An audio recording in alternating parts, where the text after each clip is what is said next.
8 சதுர சென்டிமீட்டர் வலைப்புறப்பு உடைய ஒரு நேர்வட்ட உருளை. உயரம் 14 சென்டிமீட்டர் எனில் உருளையின் விட்டம் காண்க. உருளையின் விட்டம் D = 2 × ஆரம். உயரம் 14 சென்டிமீட்டர். அதோடைய ஆரத்தோட மதிப்பு நமக்கு தெரியாது. உருளையின் வலைப்பரப்பு கொடுத்துருக்காங்க. உருளையின் வலைப்பரப்பு 2πRh = 88.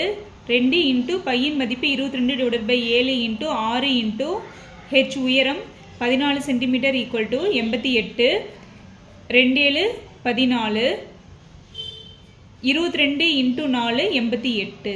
2 × r × 2 = 4. 2 2 4. 2r = 2. 2 × ஆரம். அது எதுக்கு சமமாக இருக்கும்னா விட்டத்துக்கு சமமாக இருக்கும். விட்டம் D = 2r = 2 சென்டிமீட்டர்.